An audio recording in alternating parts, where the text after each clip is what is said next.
Hi, this is Gina with Complete Healing for your Mind, Body, and Spirit, and this is your January forecast for 2015 for numerology, astrology, and the tarot. Okay, so let's start off with some numerology.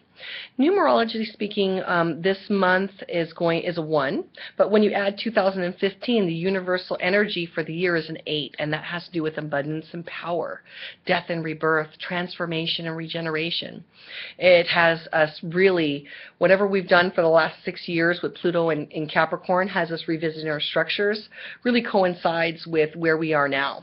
The work that we've done has brought us to where we are today, new, refreshed, regenerized, rebirth, so to speak, and this year is going to bring abundance and power. So look at what area it shows up in your life. It can show up in your professional, your personal, your family life. So they're going to be reevaluated, more fulfilling, more poignant in your life. But when you add with illumination of 1, it comes up to a 9. So in numerology, there's always 9-year cycles, and then we begin again. So the 9 is a very spiritual number.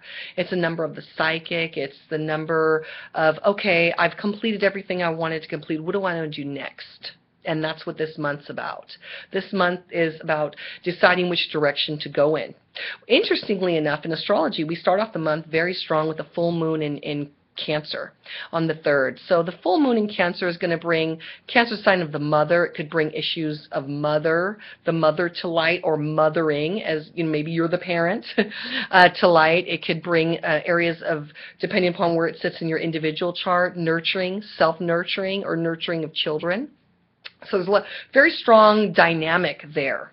And because it's in Cancer, it's going to be a very sensitive, moody sign. It's an emotional sign. So there should be a lot of emotions around this.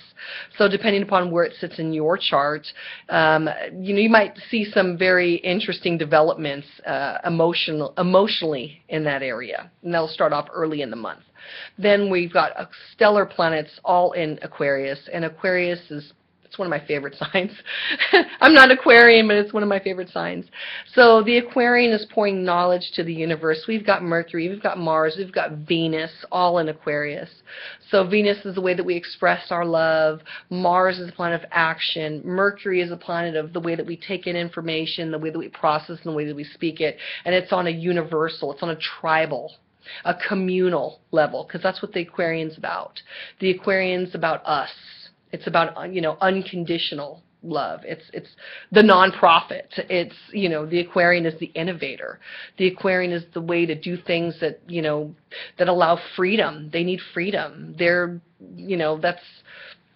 that would be the planet of, if you were to associate it with individuals like Albert Einstein, Nikola Tesla, the innovators, the ones that keep things interesting and the good of all. That's what it's about. That's a sense of community that we're going to feel in the beginning of the month.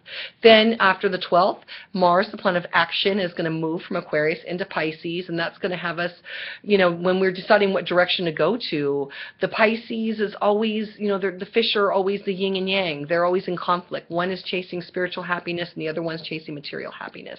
So that has us really thinking about, okay, what do we want to do next that's going to allow us to have our freedom and, give us able to feed our soul and then feed our families. So that's going to be very interesting.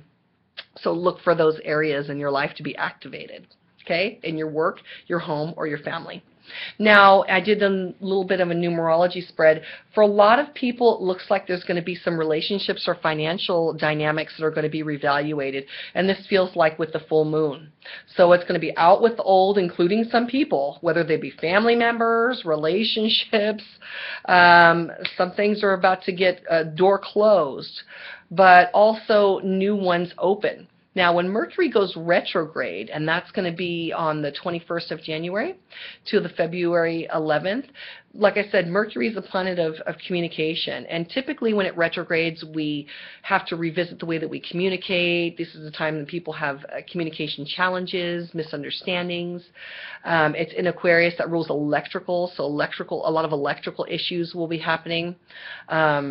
Aquarian also rules sugar, so watch your diabetes if those that have it, swelling of the ankles, knee issues, those are all Aquarian.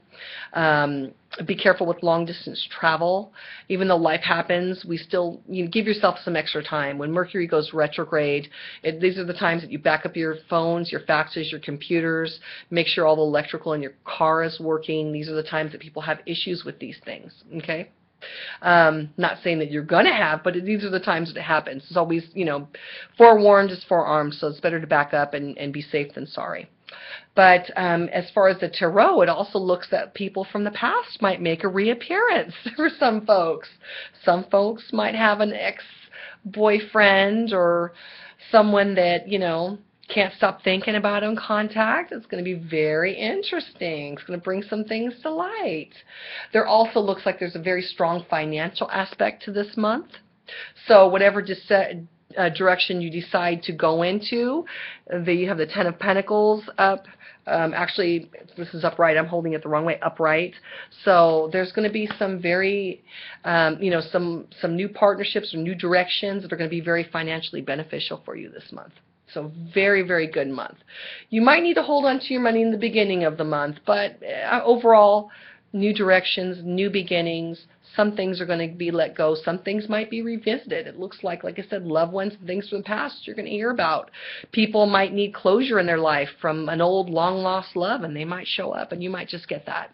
But this month is going to bring a sense of healing, a sense of direction, regeneration, and abundance. So have a happy January. And of course, like, subscribe, and share if you found this information useful for you. And if you have any questions about your personal charts or you'd like a reading, by all means, feel free to message me at the bottom of my my YouTube channel. You can find me on Facebook, Complete Healing for Your Mind, Body, and Spirit. You can message me there. And I'll see you guys in February. Have a good month. Bye.